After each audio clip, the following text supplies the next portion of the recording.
Good evening, everyone. My name is Grace Hayek, and on behalf of the Glencoe Public Library, I welcome you to our program tonight, Eating Better for You and the Planet. Tonight's event is co-sponsored with the Glencoe Sustainability Task Force. The library's partnership with the task force has brought some great programs to the community on a range of environmental topics. We now have recordings of some of the past programs. If you take a look at the library's YouTube channel, you'll find videos on Glencoe's new water meters, recycling, and Lake Michigan. To get to the library's YouTube channel, just go to our homepage and then look under digital content / YouTube channel / videos. And tonight's video should be up in a couple of days. So if you know someone who missed it and wants to see it, that will be an option. You're welcome to put your questions for our presenter into the chat, and I will ask them on your behalf toward the end of the presentation. Before we get started, I want to put a one-question poll up on your screen to find out how many people we have here tonight. Terrific, thank you very much. Now, again, thank you all for being here tonight. Let me turn this over now to Linda Lynn, who is a member of the Sustainability Task Force and is also on the library board. Linda is going to tell you a little bit about the Sustainability Task Force and introduce the topic of why eating meatless and other environmentally friendly ways are good for you and for the planet. And then she will introduce Pam Gross, who is our primary speaker for the night. Over to you, Linda. Good evening, everyone. Again, thank you for attending and joining us this evening. I am here to tell you a little bit about the Sustainability Task Force to start with. So I'm gonna, if you bear with me for a moment, I'm gonna share my screen. Okay, can everybody see the screen? Eating better for you and the planet? Great, let's get going. So if you're not familiar with the Sustainability Task Force, the Sustainability Task Force is a cross-agency group in Glencoe. We have 12 volunteer members, including representatives from the major boards in Glencoe. So the Village of Glencoe, the Park District, the library, and District 35's Board of Education. And we also have several members at large, including students in the past at Central School and also at New Trier High School. So we have a good representative cross-section of people both interested and engaged in environmental topics and also in actually doing some work to help promote sustainability in Glencoe. Our unofficial vision is to make Glencoe the most sustainable village on the planet or in the universe in some cases, and we hope to do that through a number of different means. So right now we have a number of work groups focused on some priority issues, including sustainable business, solid waste, including recycling and composting, green landscaping, and some of the other topics that you see there. In terms of the types of programming that we're involved in, we have been engaged in things like the village-wide donation and recycling day that took place this past fall, the active transport plan, which was launched a few years ago and led to some of the great thinking that was involved in the new Old Green Bay path, the water meter rollout, and programs on the educational front, like tonight's program here at the library. So, quick quiz, I'm gonna have you just think this one through to yourself. A standard steak dinner with sides is roughly equivalent to driving how many miles in terms of greenhouse gas emissions? So this takes into account both the greenhouse gases that might be involved in making fertilizer to feed the crops that feed livestock, the gaseous emissions that the cows themselves emit, and the transport of the final product to your home for consumption or to the restaurant for consumption. So is it a half mile, 6 miles, 20 miles, or 3 miles? So if you have that one steak dinner, how many miles could you drive your car? Okay, so the answer, according to many scientists, is 6 miles. So if you actually had a steak dinner every night of the year, that would be roughly 2,000 miles that you'd be driving your car. And if you have a typical Glencoe family of 2.89 people and all of the members of the family had steaks, that's almost 6,000 miles a year. So obviously we don't all have steak for dinner every night, and we may have some meat earlier in the day, we may have less throughout the day. Some of our family members may eat differently, but the choices that we make in our dining have an impact on the environment. So a couple years ago, there was a showing of a movie called Before the Flood at Glencoe Union Church. And one of the things I thought was interesting was that there was a presenter from the Environmental Defense Fund, and their advice to attendees was to eat less meat. They really wanted us to focus on a simple change, which was to eat less meat, because it's one of the easiest and most impactful changes that an individual can make to help the environment. So if you'll bear with me, I'd like to show you a brief YouTube video. It's about 5.5 minutes long, and it was produced by the climate change scientists at the University of California. This will introduce a little bit of the topic and the potential impact that we can make by making different choices in our dining. And then I will shortly turn it over to Pam, our presenter.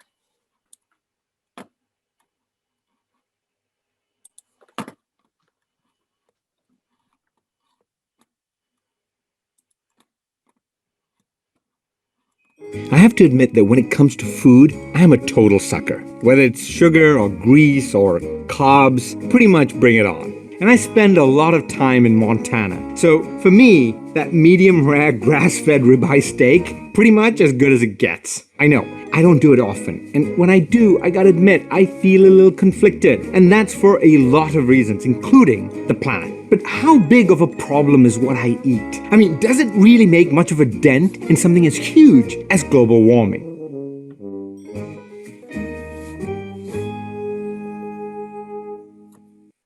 It turns out what we put on our plates matters a lot. About 25% of all the global climate change problems we're seeing can be attributed back to the food and the choices that we're actually making about what we eat on a daily basis. This is greater than all the cars on the planet. In fact, it's about twice as much global warming pollution as the cars.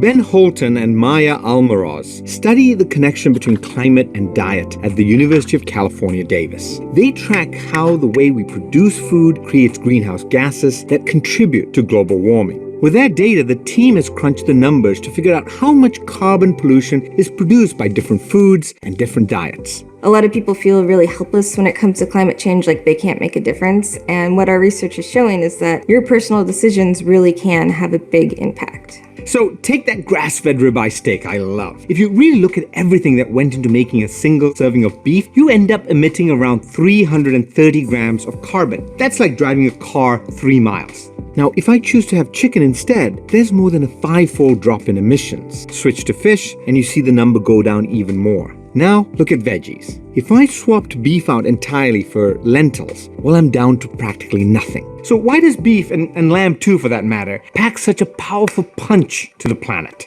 Livestock accounts for a little over 14% of global greenhouse gas emissions. If that sort of seems low to you, consider it's about equal to transportation. We're talking all the cars, trucks, planes, trains, and ships on the planet combined. This is partly because ruminant animals like cows and sheep, they're just gassy. And the methane they produce is at least 25 times more potent than carbon dioxide. Plus, it takes a lot of land, fertilizer, and about 1 billion tons of grain to feed all that livestock. And you could feed 3.5 billion people with that grain. If we were just directly eating these grains ourselves, it would eliminate a lot of the CO2 that's emitted from cattle production. So it's clear that meat has a pretty big carbon load. But it's also worth remembering that not all livestock is raised equally. In parts of the American West, for instance, ranchers are working to raise livestock in ways that actually help restore the land. And they're experimenting with ways that soil and grasslands can be used to keep carbon pollution out of the air. But even these sustainable ranchers will really tell you we're probably eating too much meat. I know a lot of people who, if you don't serve them meat for lunch or dinner, they're kind of like, well, when is the meat coming out? It's to the point now where the US actually has one of the highest meat footprints per capita. So what about not eating meat at all?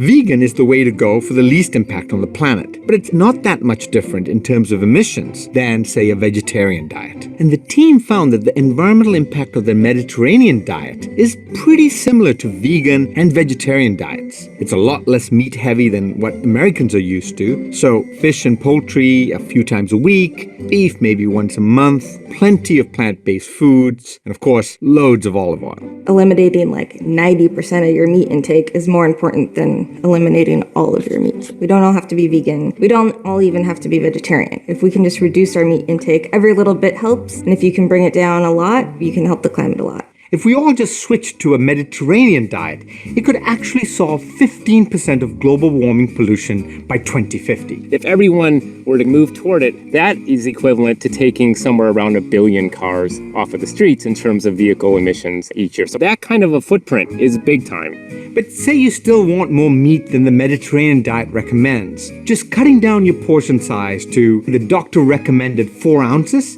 can reduce your emissions by half. That's huge. In fact, the doctors are telling us we're eating about twice as much meat as we really need for a healthy diet. The good news is we are listening to our doctors. In the last decade, there's been a 19% drop in the amount of beef we eat. All these things that you're already being told are good for you also happen to be good for the planet. So what we eat really is a big part of the climate puzzle. I mean, we may not all be able to afford an electric car or putting solar panels on our house, but we all have to eat every day. And these choices we make can add up to really big numbers. And since meat has a pretty big carbon load, we need to be thoughtful about how much we eat. As for that ribeye steak that I really love, I am honestly trying to cut back. Maybe just a smaller piece of steak, or simply swapping out a meat dish for a veggie burger. It may seem like a small thing, but it really does add up to big impacts.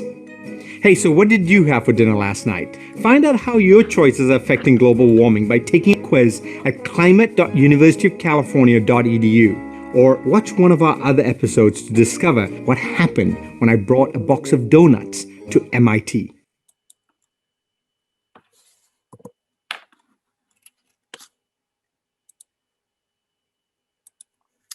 Okay, so the message from that video, every little bit helps. And so we don't all have to be vegan. We can make small steps like reducing portion sizes, adopting a Mediterranean diet, or possibly eliminating meat one meal or one day a week. Okay, so every journey begins with a single step. And so this is the time of year when a lot of us make promises to ourselves to eat healthier, to exercise more, or to take on New Year's resolutions. So here, oops, let's take a look at one. So this is a pretty common situation. Roger Fox has decided to eat more kale, and his wife's a little skeptical. And when he says that he's done, she looks down and says, "You barely touched it. What about your resolution?" And he says, "I swallowed 2 bites. That was all I had to do." And sometimes this is because resolutions are really hard to keep. And so many of us are not able to keep them very long.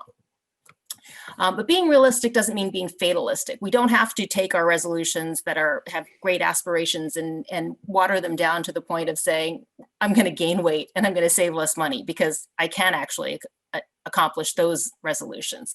So what we wanted to do as a sustainability task force is to bring in a presenter that could help all of us find easier ways to eat healthier, to incorporate more plant-based foods into our diets, and do something good for ourselves while we're thinking about New Year's resolutions and also doing something good for the planet. So I'd like to introduce Pam Gross. Pam Gross is a Glencoe-based certified holistic health coach and yoga instructor and batch cook chef. That's a lot to say.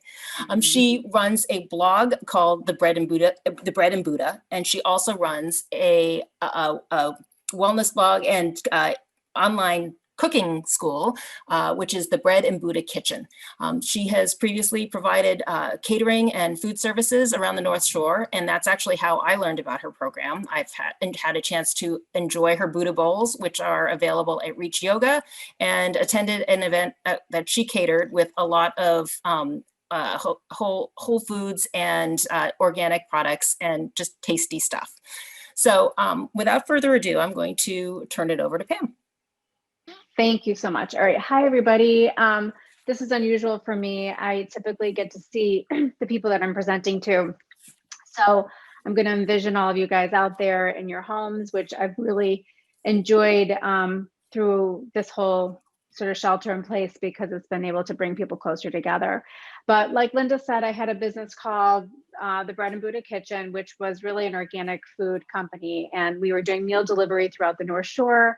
And then I transitioned into this grab and go business where I was providing food at yoga studios and fitness places throughout the North Shore. And just as we were about to get our next big account, the pandemic hit and shut us down. And so it's been sort of a journey trying to figure out where I was going to go with all of that. And really what I knew in my heart was that I needed to go back to teaching, especially with all of the information that was coming out about how unwell people were and those comorbidities that were really causing some major issues with people during the pandemic. So I knew I really needed to go back to teaching. And so I developed this cooking studio and wellness workspace that I do out of my home. And I host a variety of different classes where I teach people how to eat whole foods and connect to foods in a different way. So I can just like take you a little bit back in history with me. And I was born with migraine headaches. And so that sort of set me on my journey for trying to find a sense of wellness that was sustainable.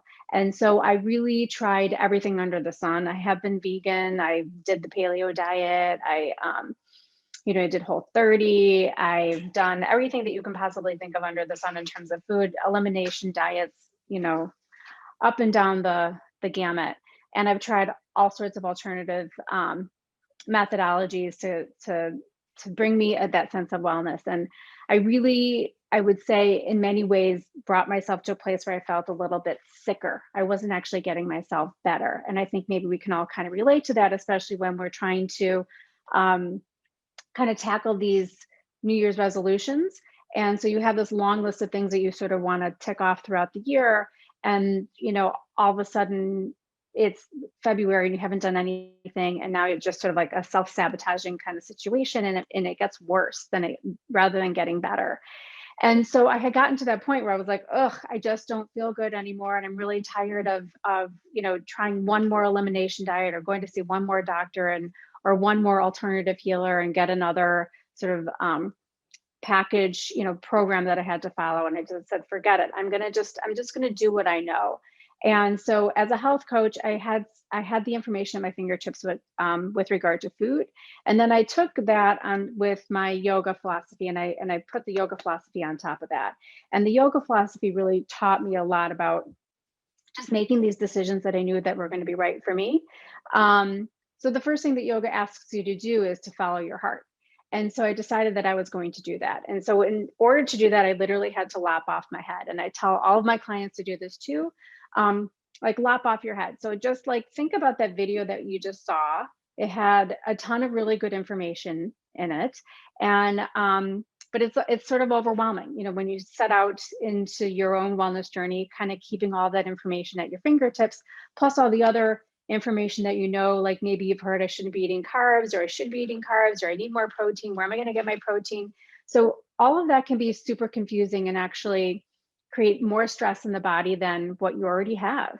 And so I wanted to simplify it by saying, let's stop thinking about all that. So sort of just lop off your head and go straight down to your heart. So your heart is never going to lie to you.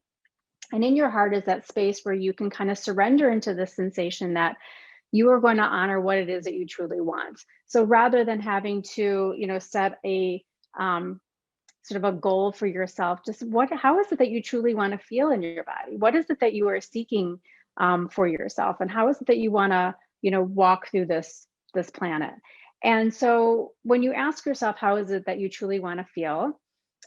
There's that sense of surrender when you allow yourself to do that. When you allow yourself to say, I want to feel light in my body. I want to have, that really sort of abundant energy. I'm just throwing that out there if that's what you want. Then you can kind of use that as that guide for yourself. But there's that moment where you sort of surrender into that sensation. You say, okay, I'm going to honor what it is that I want. But at the same time that you do that, you're able to surrender into the sensation that you are a human species. And that's really what I want to focus in on tonight. So there's this idea that you get to come into your heart and really honor what it is that you want and who you are, but at the same time, like really ground yourself in the sensation that you are part of the human species. And I always use this example with people that you would never feed a Twinkie to a dolphin. So why are we giving ourselves these things that we know that are not good for us? And so it makes perfect sense. When you start to eat the foods that the earth provides, you get better, and so does the earth get better. We're connected. And so we've been living very disconnected from the earth. And so when you start to bring those two things in alignment, that's when you start to see real things shift for self as well as the earth. And you see it on that video that when you start eating plants, how much better off the earth is. Not only are you not growing, feed for the animal and then taking care of that animal, and think about all that energy that goes into caring for an animal versus just eating the plant that you would have given the animal in the first place. And that's what they talked about in the film. And so this idea that we are a human species sort of gets lost in everyday life. Life is super busy. We have cell phones that are telling us to, do a zillion things at the same time. And that alone brings in more stress than you're supposed to handle, even in a year. Just like whatever we're doing on our phone for the day is way too much stress that our body's supposed to handle at this stage in evolution. And so that stress that we are feeling creates dis-ease in the body. And so stress is a survival instinct. We were supposed to feel stress because of certain situations. And I'll give you one that will help you really understand how we are connected to the earth. So think about when the weather was shifting in the fall. And if we were a hunter and gatherer, we were out there, just trying to get as much food as we possibly could because we knew that the seasons were shifting. And because of that stress, your body began to crave sugar by design. And so that stress created that sugar craving. And then the earth provided us with sugar. The earth provided us with berries, root vegetables, apples.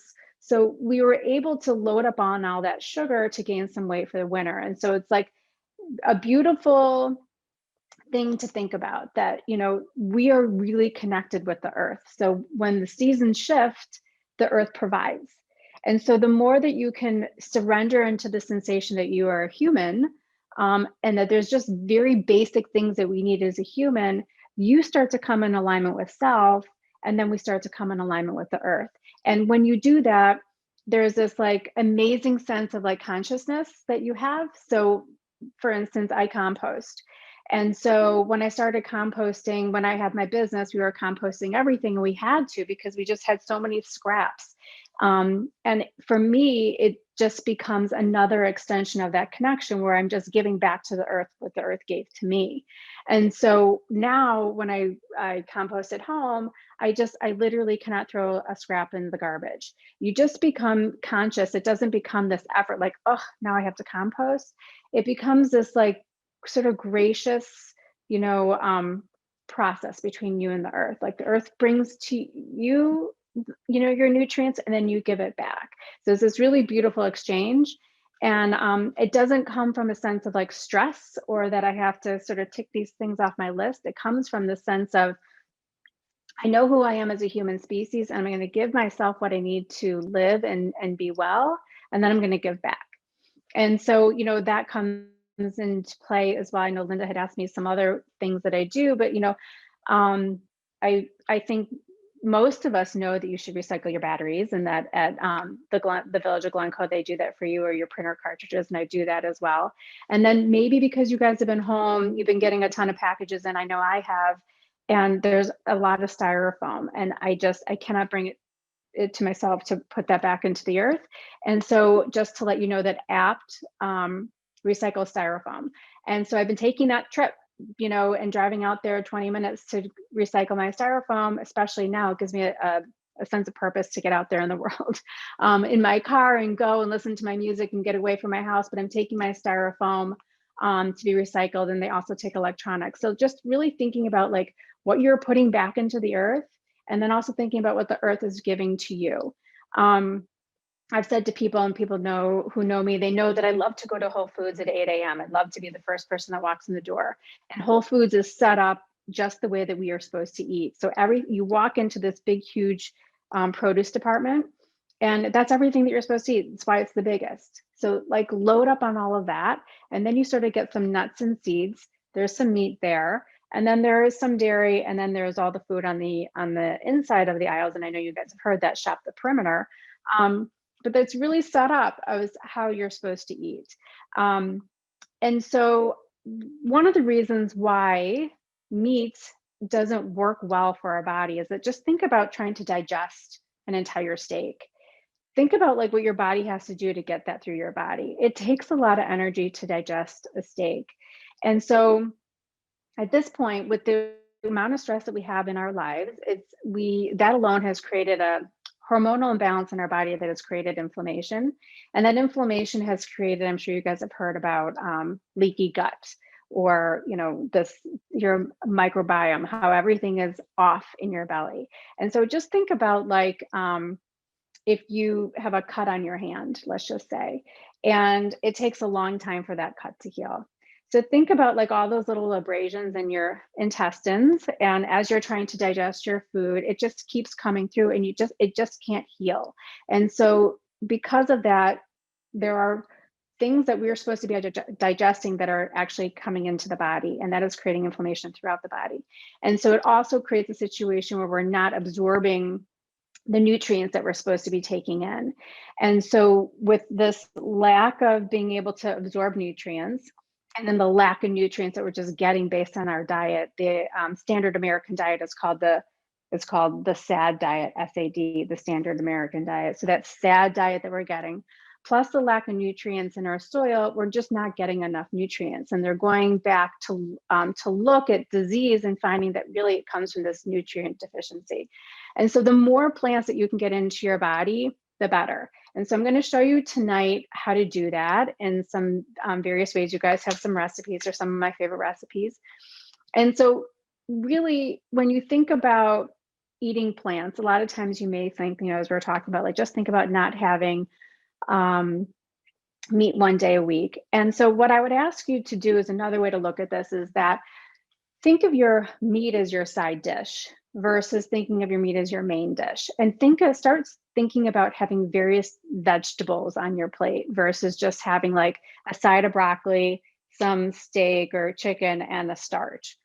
Think about having your plate full of vegetables. And so one trick that I'd like to do, and I'm going to show you some of the things that I have, but I'd like to have side sauces, like a lot of side sauces in my fridge. And all those sauces have plants in them. They're not just like, if you think about a vinaigrette, like a vinaigrette has oil and vinegar in it. But add plants to that. Start adding plants to your sauces so that you can get more plants into your diet. So it used to be that we needed 3 to 5 servings of fruits and vegetables every day. We need 8 to 13 servings of just vegetables now, because of the lack of nutrients and our inability to absorb those nutrients. So the more plants you can get in, the better off you're going to feel.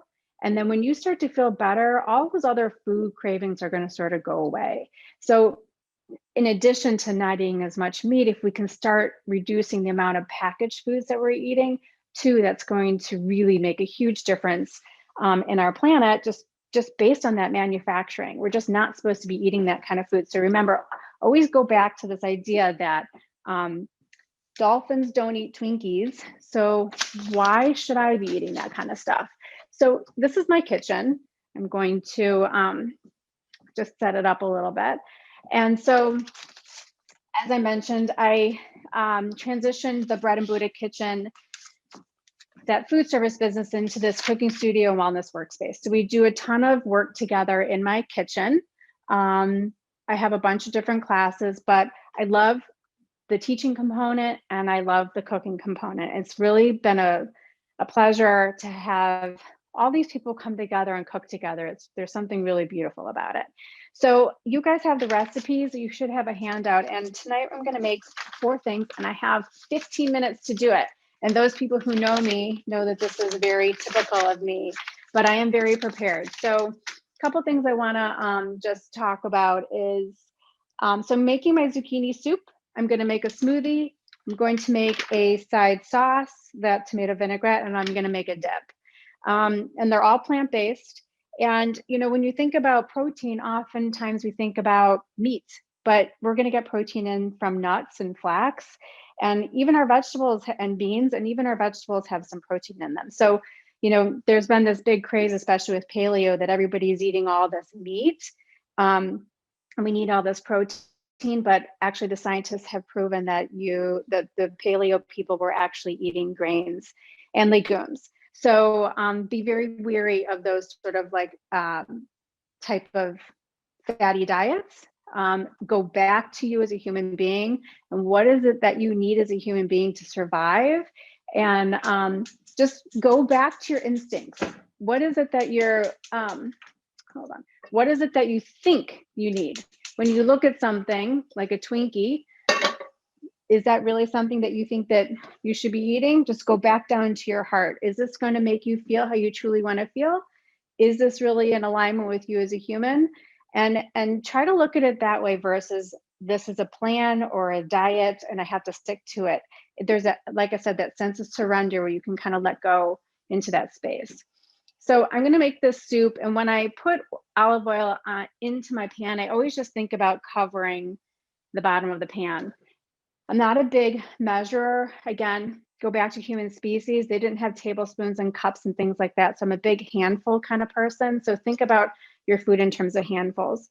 Also, when you're cooking, a lot of times they call for very basic ingredients. You're going to find onions and garlic in a lot of, can you not hear me? Hold on. You're going to see onions and garlic in a lot of recipes. Let me just make sure there's a chat. Do you guys, so Linda, I think some people are looking for the handout. So if we can make sure that they have that handout. So again, when you're looking at a recipe and they call for onions and garlic, that's very basic. Think about like, what could I do that would make this a little bit more interesting? So I'm like a lover of leeks and I've already cut mine up, and I have scallions. I always have leeks and scallions in my fridge. And you know, if I have some leftover, I'll just throw them into like a soup.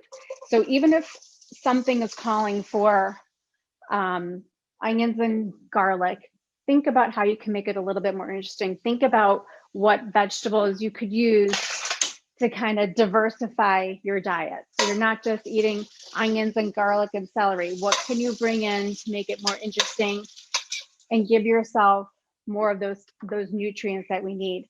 And again, when you're thinking about nutrients, think about the depth of color. The depth of color of your vegetables will tell you how many nutrients are in that food. So I put my onions in.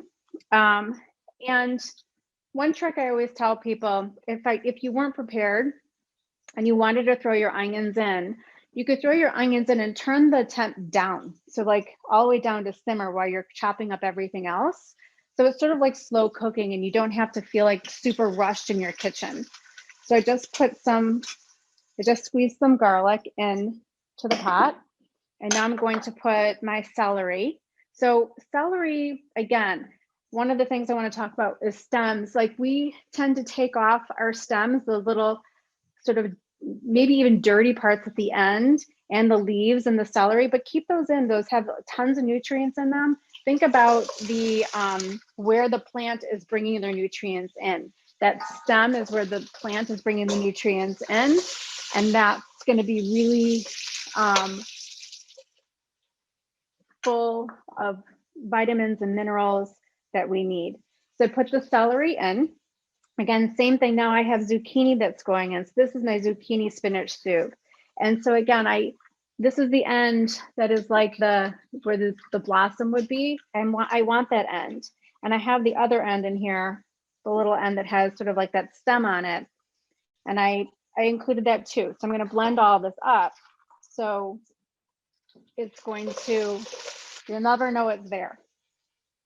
So I put my zucchini in, and I tried to chop up and be prepared for you guys. This is not how I typically cook, but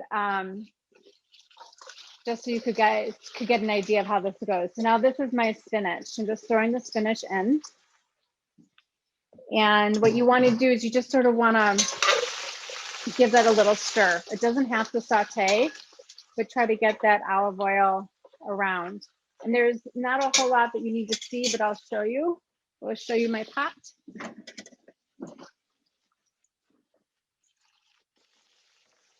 Show you here.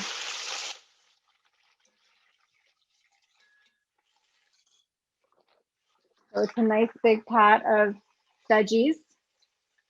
Okay. And now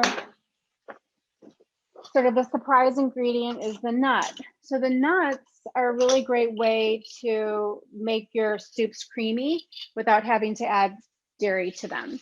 So I'm going to put in about a handful of nuts. I'm going to give that a stir. I've not only made it creamy, but I've added protein to my soup. So now the soup's going to be really dense and nutritious. So when I eat it, it's not like eating a brothy soup that's not going to nourish you. It's a soup that's going to fill you and satiate you. And then we needed 4 cups of veggie broth. And so you can make your own veggie broth with veggie scraps if you have space in your house to store that.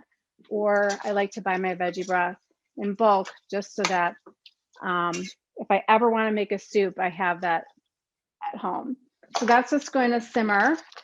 And I just wanted to show you too, I have a little mason jar of onions. I didn't put any of those in because I put the leeks and the scallions in, but this is a really great way to make it very easy for you to make recipes at home. If you're chopping an onion and you only need half of the onion, chop the rest of the onion and put it in a mason jar so that you have that on hand, and it makes your life a lot easier. So I'm going to open it up for questions afterwards, but really simple: onions, garlic, celery, zucchini, spinach, nuts, broth, and a little bit of salt, which I'll put in at the end. So that's going to simmer, but then I'm going to blend it. And I don't think I'm going to have time to do that tonight, but I'm going to blend it afterwards. And think of soups as like a base. So a lot of times we think of like soups that like you just sort of eat that on the side. Think of your soup as like the main dish. So really, you're going to load that soup up. So if you have chicken, you could chop up your chicken and throw it in the soup. I'm going to do the white bean salad now, and you could actually put this white bean salad right in the middle of your soup. So imagine you have that really beautiful green bowl of soup, and you put those like a half a cup of white beans in the middle. It would be delicious. All right, so if you guys have that handout, I think some of you do, some of you don't, but you'll have it when we're done. The white bean salad, I'm going to turn this into a dip, but I wanted you to know that you had 2 options with this. So it could be a salad or it could be a dip. And so it's 1 can of white beans. I use Great Northern, 3 tablespoons of lemon juice, 2 tablespoons of olive oil, a tablespoon of fresh dill, which I'm going to cut up here. Garlic powder or minced garlic. If you love minced garlic and raw garlic, go ahead and put that in. I tend to like the powder because I don't bite into little pieces of garlic. And then some salt. So again, here we are with some stems. So I just wanted to save this, just kind of show you how I work in the kitchen. So here's the dill. I don't want this stem. So I'm going to put this in my sink right here, but this is becoming my compost sink. So at the end of cooking, I'm going to scoop everything up from this sink. I'm going to take it right outside. But when you look at the dill, I'm still keeping like little pieces of the stems on. And that's okay, especially with with dill. You don't want to spend all that time sort of pulling, little leaves off. So you can keep those little stems on and then just give it a good chop, especially if you were going to keep this as a salad. And I love this recipe because of the fact that it can be a salad and a dip. So you have 2 recipes in one. So this is really what it would look like as a salad. So just imagine that on like a beautiful green bowl of soup. And then I have a bunch of different Vitamix canisters from the commercial kitchen. So all you do is you follow that same recipe for the salad and drop that into your Vitamix. And you need a little water for this. So I love these little mini measuring cups because then I can carry water easily over to my Vitamix rather than trying to balance that water in a tablespoon. So here we go. So because I have noise canceling headphones on, it won't be loud for you, but I'm going to go ahead and give this a blend.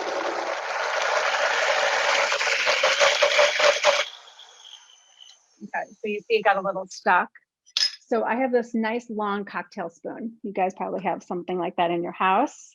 And I love to get that in there and help to get rid of those air bubbles. So it's getting a little stuck again. So I'm going to add a tiny little bit more water. And then I'm also going to add a little salt because I didn't put salt in it. So when I cook, I use kosher salt because it has the, it's like a thicker, coarser grain. So you know in your hand, you kind of get used to what like a teaspoon or a half a teaspoon feels like. And that was about a half a teaspoon.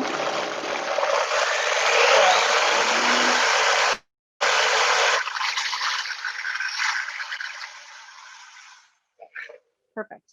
All right, so now I'm going to use the same bowl that I had the salad in. And now you have this really awesome dip. And I highly recommend that you guys make this if and when we start to hang out with people again, hopefully sooner than later. And somebody says, can you bring something to barbecue? Say, yes, I'll bring the dip, because this is an amazing crowd pleaser. And it is super easy to make. People will love you for it. And again, I think like this is a great, not only a great like snack, but it could be a side. So you could just sort of put a little dill right in the middle and have your little dip. So it can be a side dish, like I was talking. If you have your, let's say you have some veggies on the plate and you have your protein, you can have those side sauces like that that have tons of flavor, but also more plants. I have that dip in the fridge often, and it's a great snack. So like, let's say it's right before dinner and you're hungry, you can take a spoonful of that, and it will really satisfy and satiate. This is another dip I was going to show you guys. It's a red pepper relish that I made. So I have something like that in my fridge. So that's red peppers and cumin and tomato and onions and garlic and olive oil. So again, super healthy for you. And the trick to staying with this is being prepared. And so I teach this batch cooking sort of philosophy where we cook a lot at the same time so that you have that in your fridge. And so you took the time and energy to do that. And so it's there. So, you know, why not go ahead and eat that rather than running to your pantry and eating something else. So before we move on, I just want to show you really quickly some things that I made today. So I've been talking about stems and like how important it is to eat those stems because that's where that nutrients comes in. So a lot of times you'll make something like let's say you'll make a kale salad and you'll take the stems off because nobody wants to bite into a stem. So think about just like, what can you do with that? And so I cooked them, and they make these amazing little like salad toppers, or even you could sprinkle them on top of your dinner. You could chop them up really fine and sprinkle those on top. These are broccoli stems. So I cut the coarse end off, the sides off, and then I chopped those and roasted them. And then just for fun, sometimes I like to pick something that I haven't bought before. And this is a black radish, and I made black radish chips. So just that's a fun way to kind of approach eating too. Just sort of go to the produce department and look at like, what haven't I ever had before? What would be fun for me to try? And then this is roasted fennel. These look a little sad now because they've been out. When I cooked them, everything was like really crispy and delicious.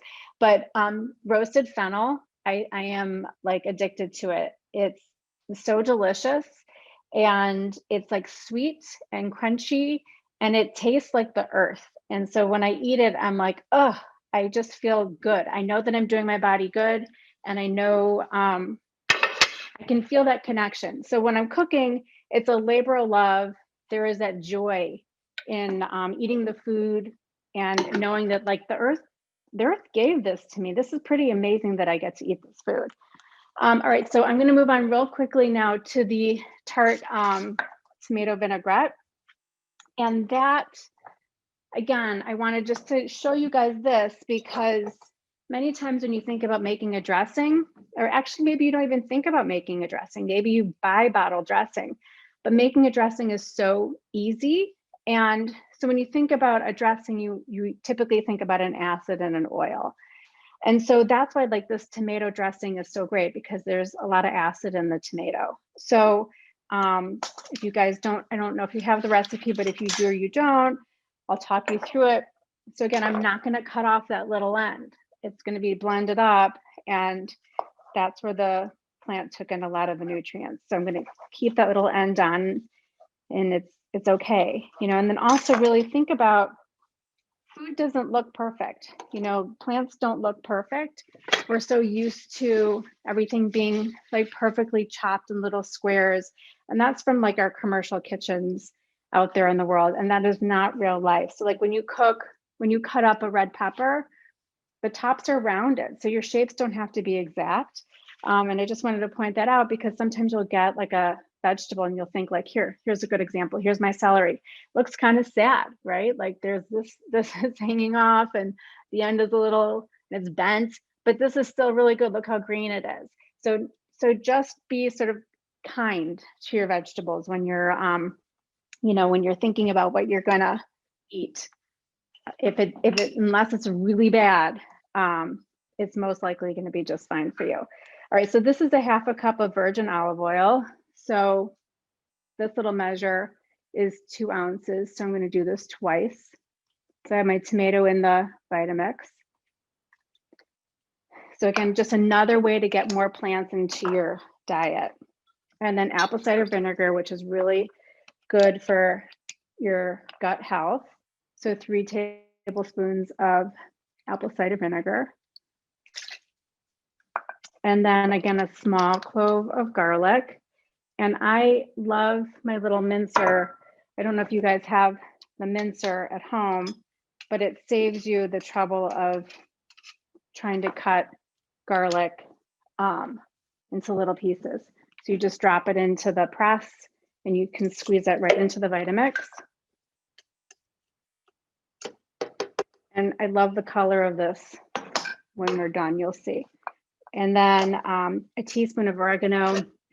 Again, there's 3 teaspoons in a tablespoon.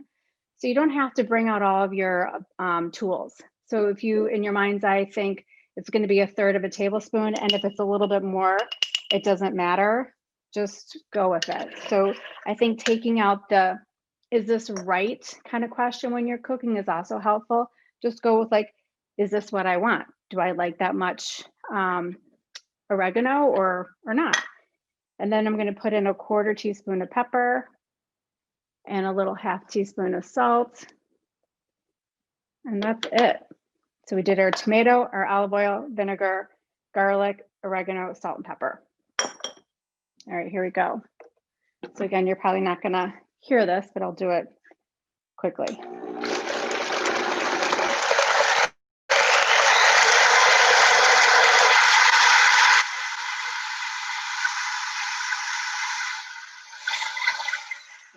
Okay, so here you have it.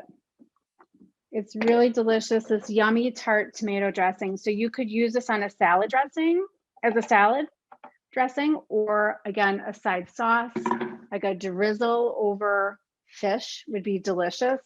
But isn't that like a really pretty color? So I wanted to show you too, this is another dressing I have. This is like a coconut milk, mint cilantro dressing. I have a lemon basil dressing. So I just always have these things on hand so that cooking isn't so daunting. I could quickly throw like a fillet of salmon in the broiler, and I have even that red pepper relish, the white bean sauce dip on the side, and drizzle some red pepper, red tomato dressing on top, and it would be a really delicious dinner. Okay, so the last thing I'm going to make, and I think I'm almost, how am I doing on time? I'm doing all right. All right, so last thing, smoothies. So smoothies, why smoothies? So smoothies, again, and I have 2 smoothies right here that I have in my fridge, just for snacks, for breakfast, to sip throughout the day. The way that I make smoothies, they last for several days in the fridge. If you guys ever had my bread and Buddha smoothies at Reach Yoga, you'll know, they really do. You can buy a couple of them and they stay in your fridge. I'm teaching a smoothie class on Sunday if anybody's interested. All right, so this smoothie, the reason why I like smoothies is because your body doesn't have to break down all of this food. So you are giving it a break by blending it, but you'll see there's going to be a lot of food in this Vitamix, and you'll take that in rather than sitting down and eating all this food. You've done your body a favor by blending it up, and your body will absorb those nutrients really quickly. I'm going to use coconut water. So when you're talking about sustainability, I really love coconut water. But again, coconuts are a big business, and I was actually in Thailand last winter, right around now, which is crazy to think about. And we did take a little boat down a river, and they took us by the coconut farms, and they've actually bred the coconut trees to be short so that they can actually just go pick the coconuts. They don't have to climb to the top. So, you know, even if something as natural as a coconut is being, you know, highly manufactured, but again, you're just taking the water out of the fruit. You're not, you know, there's not a lot of processing that goes on with it. So I really do like coconut water for that reason. And then also because there's like natural electrolytes in coconut water. And if you're going to have a smoothie first thing in the morning, think about like you hadn't had anything to drink for 8 hours and then you have a smoothie. So you're really nourishing your body and your cells for the day. So coconut water is like a big deal. So, okay, so here's my sad celery. I'm going to give it a wash, but I'm not going to cut off those ends. It's just going to be fine. It's not going to hurt me. And I don't have to worry about drying that celery because it's going right into a smoothie. So I just chop that celery up. Again, we need, the recipe calls for like 2 inches of a, oops, there was garlic on my knife. That would not have been good. So rather than thinking how much exactly do I need a banana, go with what you need. So when you stop eating a lot of sugar, this little bit of banana tastes like very sugary, and you don't need a ton of those carbs. So that those carbs, even the healthy carbs, can cause inflammation if you're already inflamed. So that's why people are sort of watching their carbs, is to help reduce that inflammation. Some people are doing it to lose weight, but I will tell you that your body needs carbs. And having been through all of those diets, I will tell you that your body needs carbs, and there's certain cells that need carbs, and there's certain cells that need fat. So sugar and fat are energy sources, and to deny your body either source, you're not going to feel good. And that's when you're going to actually have those cravings and go for packaged foods. So this is how, by eating the way your body's supposed to be fed, you are actually doing you and the planet really good, because you're going to stick with these whole foods rather than really looking for other things that are not, you're going to end up in that vicious cycle. We've all been there. So I think you guys know what I'm talking about. So I just put 1/4 of an apple in there. I'm going to take a handful of spinach. So already you think, like, look how big that is. That's a lot of food, right? And I'm not done. So I'm going to add a handful of cashews. So again, this is my protein source, and it's going to make it creamy. I'm going to add a tablespoon of flax, which again has protein, fat, and fiber. The fat in here is omega-3 fatty acids. So it helps to reduce inflammation. So you take out foods that cause inflammation, and you add in foods that help reduce inflammation. So you're getting it from both sides. And then I am going to add a tablespoon of MCT oil, which is medium chain triglycerides, sorry. And it comes from coconuts. And so it's an easily absorbed fat that gets converted to energy really quickly. So I'm super sensitive. And when I have too much MCT oil, I can feel actually like my heart race a little bit, but it is a really great energy source. So if you're looking for like a really good smoothie that's going to satiate you and sort of give you that boost throughout the day, this is a great one for you. So here we go.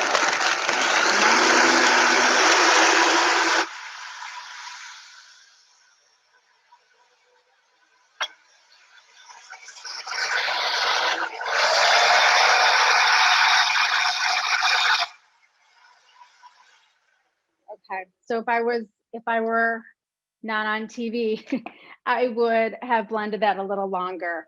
I just want, you want to really get the nut and the flax ground up. So there you have it. This really beautiful green smoothie. Your yummy dip. Your beautiful, where is my dressing, and my soup. So I'll just show you what the soup looks like, and I will blend this up later. But it doesn't look like much now. But when you blend it up, it's this really nice green. And to me, this soup is like a healing soup. Every sip I take from it, I know I can feel myself being nourished as it goes down. It is one of those soups that is like, it will become a staple in your house. It's a staple in our house. And again, it can be a great soup for a base. You can throw your protein in there. You can throw some beans in there. You could throw the red pepper relish in there. So just, experiment with your food versus thinking like, I have to follow this recipe and, it's got to be this way. Give yourself the opportunity to be creative. All of those mistakes that you make can be composted if they're really terrible. I taught myself how to cook by cooking one full school year for my boys and for my family. And I made a ton of mistakes, but that's how you learn. So, and then some of the best recipes you can ever make are from mistakes. So that's my presentation, and I'm happy to stay on for questions. I think Linda and Grace are going to hop back on. Yes. Can you hear me? You're back. Yep. Okay. Yes, I am back. I have a question from Phyllis, who wants to know, some people are allergic to coconut, yogurt, etc. What substitutes can you suggest? For coconut yogurt itself, or coconuts in general? Like coconut water, coconut yogurt? Her question doesn't say. Okay. So, I mean, there's a lot of different yogurt options now. I mean, they're making yogurt from almonds, they're making yogurt from rice. There's a ton of different yogurt options these days. If you don't want to use coconut water for the smoothie, you could use an almond milk, you could use a cashew milk, you could use a flax milk. I have people who are allergic to nuts, and flax milk is a really great option. Karma makes a really good brand. I really like the Forager brand for cashew milk. And when you start thinking about dairy, there's a lot of reasons why we shouldn't have dairy, but think about like how much energy goes into keeping those dairy cows, like feeding them, and all of the work that goes into that. And so it's one of the reasons why I always choose a plant-based milk. And those dairy, we're really not supposed to be drinking the milk of a cow. It's intended for an 800-pound calf, not for a human. But I have a lot of people who ask me about calcium because they're not eating dairy. And you can get a ton of calcium in your plants. There's a ton of calcium in plants. And the best way to absorb that calcium is to get your vitamin D from the sun, or you can supplement and take that vitamin K with the vitamin D, because the vitamin D takes calcium out of your blood, and the vitamin K directs it to your bones. So again, if you're eating what the earth asked us to eat, and what the earth gave us to eat, things will come into alignment. All the supplementing wouldn't be necessary. I actually was looking for a non-dairy yogurt just the other day that has no added sugar and still has protein in it. Is that possible? It seemed to be impossible. It's hard. So if you're looking to add protein to something like that, you could add nuts, unless you're allergic to nuts, or you could add like a very sort of benign protein to mix into things like that. Would be like a pea protein. So there's like pea protein powder that's unsweetened. So you can add protein that way, but also there's like chia, which will thicken that up. You could add some flax to it, which also will thicken it up. And then hemp seeds have a ton of protein. So So that's an option, just sort of sprinkle, think about adding the protein versus trying to get that yogurt with the protein. Okay, thank you. Mhm. I got another question from Michelle. It's a similar kind of question. How does one accommodate food allergies, especially the onions and garlic, because there seems to be quite a lot in your recipes? Yeah. Onions and garlic are a tough one. I'm assuming if you don't eat onions and garlic that you're pretty used to cooking your recipes without those. What I would tell you is that, your base of any recipe is like, especially like a soup, is like the most important. So like I have people say to me, you know, my soup just didn't taste good this time. I don't know what the problem was. And it's always the base, so it's always like the onions, the garlic, the celery. But I think that that's a hard one because they are very specific in their flavor profiles. So it's a hard one to substitute.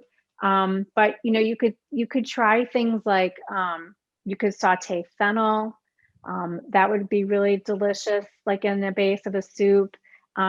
If you're looking for just like sort of something to like hold on to your spices, you could even just do like little teeny cauliflower florets. So if you're thinking about making a soup, if you had some oil, heated up your oil on the base of the pan, threw in some little teeny cauliflower florets, and then added your spices on top, you'd be making a really nice base for that soup. Does that make sense? Mhm. I hope it makes sense to her. Interesting. Mhm. Okay, thank you. And a question from Angela. She says, I thought flax seeds lose their nutrition after being ground. I noticed you have an entire jar of ground flax. Do you grind it and then keep it in your fridge or freezer?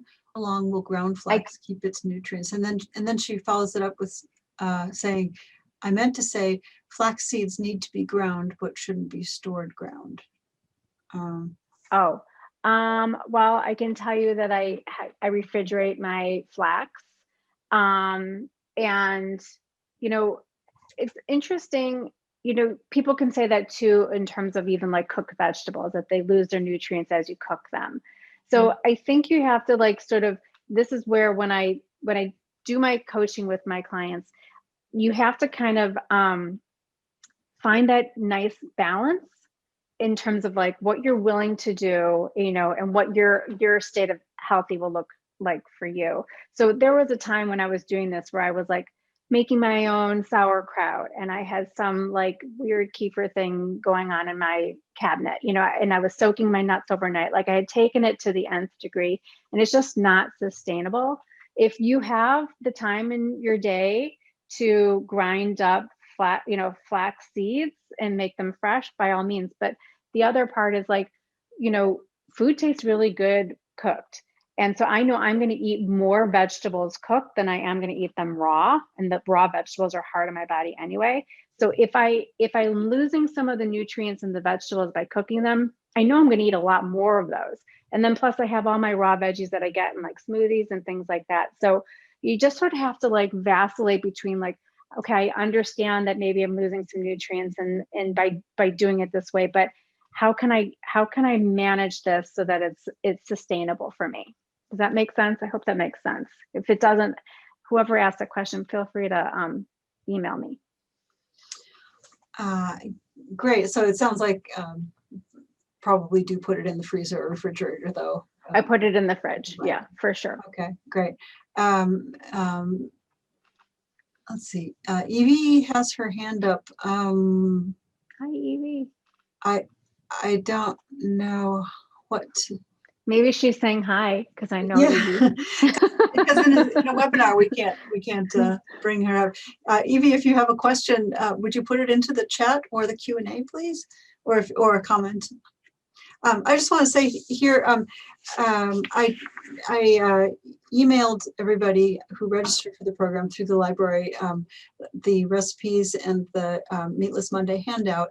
If you did not get them, the email or with the attachments, please just email me, ghayek@glencoelibrary.org, and I'd be happy to send it to you then, so we can all get cooking. Yeah. I don't see any more questions. Okay. And I don't see anything from Evie, so I think we are about done, and we're all going to go off and make some soup and smoothies. So thank you. Well, I have my email is, and when they get the document, my email is on the bottom of that document. So if anybody has any questions for me, feel free to email me. I love talking about this stuff, so feel free to email me. And then you could find me at thebreadandbuddhakitchen.com. Terrific. Great. Thank you. Thank you to Pam. And, oh, go ahead. No, I was going to ask if the email went out only included the Meatless Monday handout and Pam's recipes, or did it also include the PowerPoint, the PDF of the PowerPoint? It didn't include the PowerPoint. It was pretty large, a large file. I was afraid it would not send. Okay. What I'll do then is the last 3 or 4 pages of the PowerPoint have some resources in case people are interested. So it includes, let me just give you a quick description of what it includes. It includes a page of meat-free eating resources. So these are social media sourced recommendations for restaurants that are vegan or vegetarian in the area, places to buy farm boxes, or like a food rescue program. So like Pam mentioned, being kind to your vegetables. So there are a couple of different organizations out there that are trying to sell imperfect or blemished produce products. So there's a resource list that includes places to buy stuff. They're not endorsements, but they've been sourced from local social media. So if anybody's looking for ways to resources to buy more products, that would be one set of resources. There's also a set of resources on the technical content that was produced at the beginning. So the video that was produced by the University of California, they mentioned a couple of links on their website. So there's links to the University of California Climate Lab. There's links to the United Nations Food and Agricultural Organization, who produced one of the first studies in 2006 that really launched this whole, the whole thinking about food and its global impact on climate change. So that is something that we can make available as well.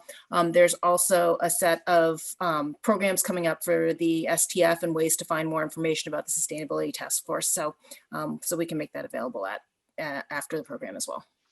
I also want to add, I try to email the that large document with all those resources that sound very good. I'll try to email those to everyone tomorrow morning. I want to mention too that I compost through Collective Resource, and there's also a senior at Nutrier who started his own composting company, and he's doing really well. And I think it's called North Shore Compost. So, you know, I don't know what's going to happen when he graduates, but he's hoping that his company will stay, you know, keep going. So if you want to support him, I can't say enough about how great I feel, it makes me feel to compost. I know that I'm giving back, I'm not wasting anything, and it really, you know, like comes from a place of love. So I highly recommend doing it. And for anybody who's not aware, there is winter composting going on this year in Glencoe. So in addition to what Pam just mentioned, if you have compost at your house, or if you're collecting it, you could take it to the Public Works area where you drop off electronics and lights and things like that. There's a couple of large barrels that are labeled compost only, and you can dump your compost in there and it will be carted away by Lakeshore Recycling. Perfect. Thank you. Thank you for that, Linda. Yep. Well, thanks to the Sustainability Task Force for organizing this program, and thank you to Pam. You've given a lovely and inspiring program. Thank you very much. Great. All right. Good night, you. everyone. Thank you so much. Good Thanks. night.